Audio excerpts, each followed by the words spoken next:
الرحمن الرحیم.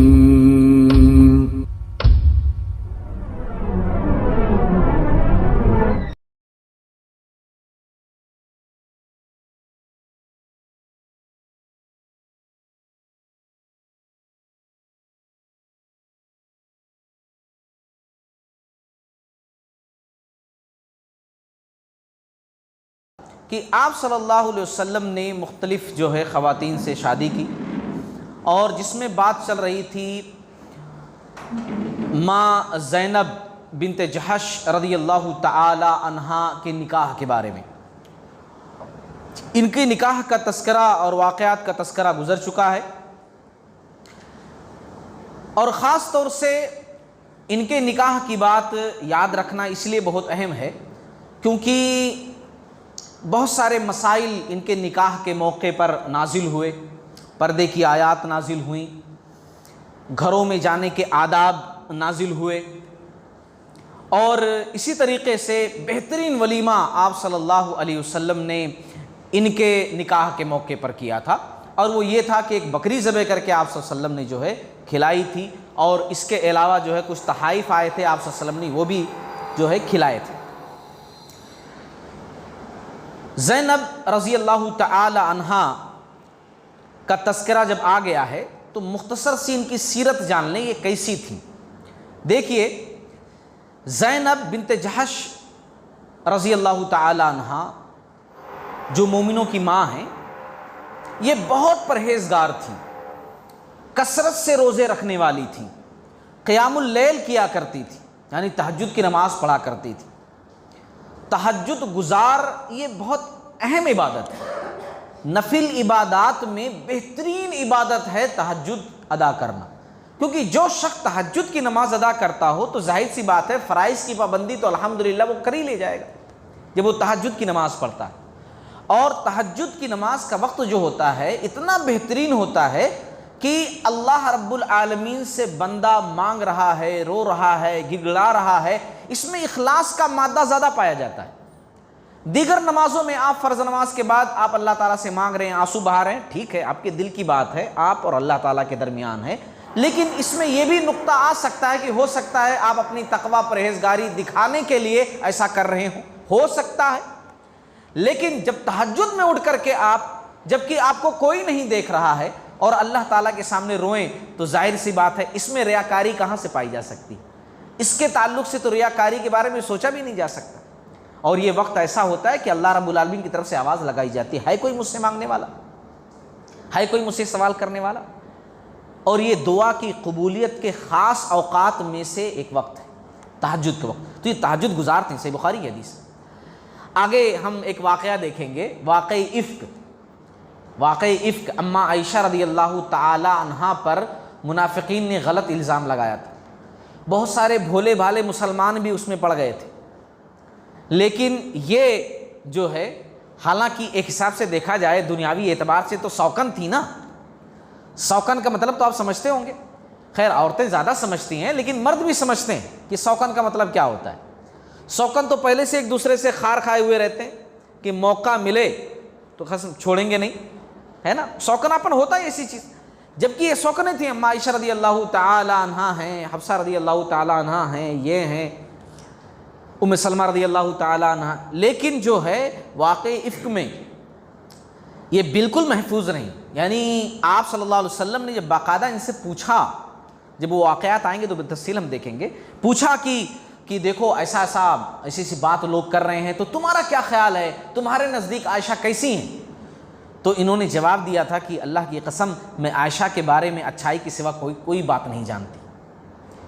ایک سوکن ہو کر کے اتنی اچھی جو ہے رائے رکھنا یہ کمال کی بات ہے اپنے آپ میں، ہے نا، کمال کی بات ہے اپنے آپ میں. تو یہ اتنی اچھی تھی.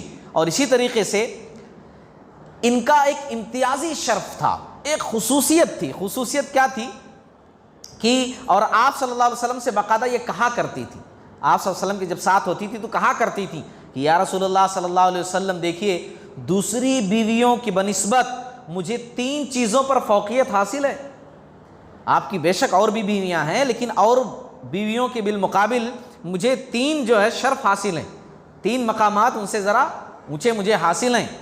اور نمبر 1 سردار عبد المطلب آپ کے دادا ہوتے ہیں تو میرے سگے نانا ہیں، ہے نا، آپ کے دادا ہوتے ہیں سردار عبد المطلب تو میرے سگے نانا ہیں، اور آپ سے میرا نکاح اللہ نے آسمانوں پر کیا ہے، جبکہ آپ کی تمام بیویوں کا نکاح زمین پر ہوا ہے۔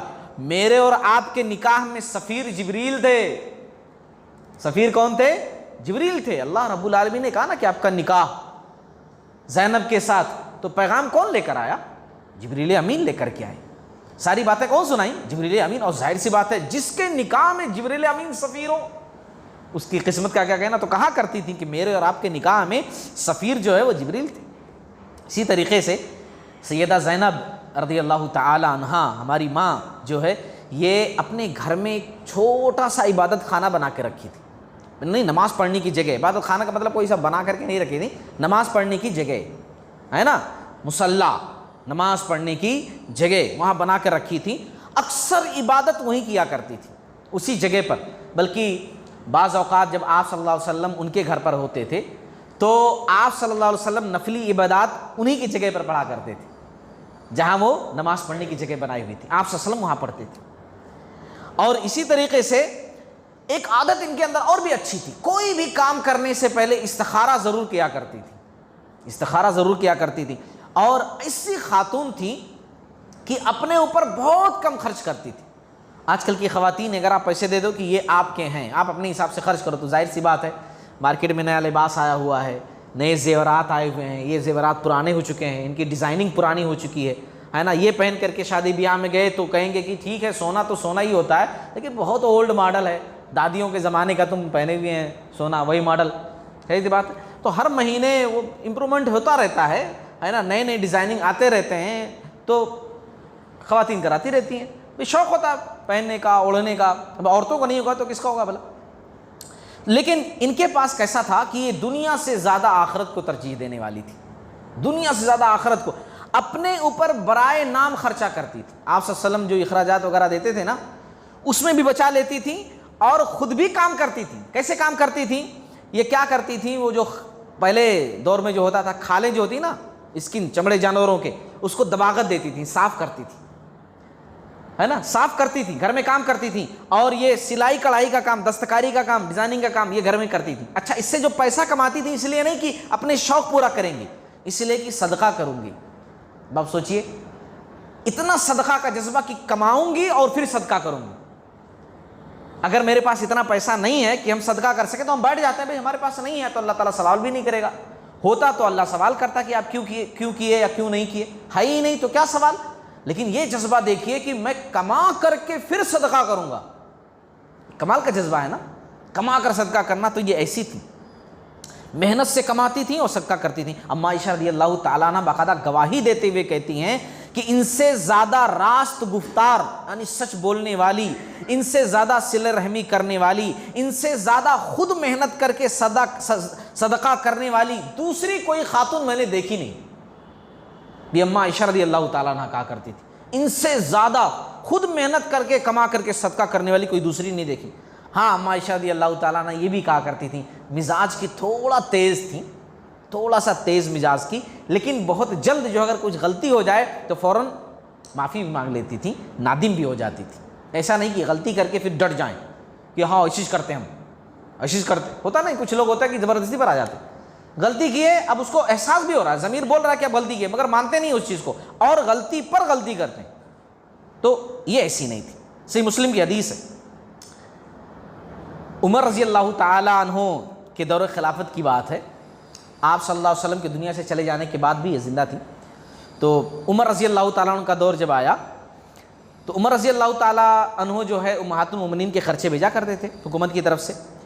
تو جب خرچے بھیجے تو انہوں نے کیا کیا، اپنے جو غریب رشتہ دار ہیں، رشتہ داروں کا حق پہلے بنتا ہے، غریب رشتہ دار غربا جو ہیں ان کو بلا کر تقسیم کر دیا۔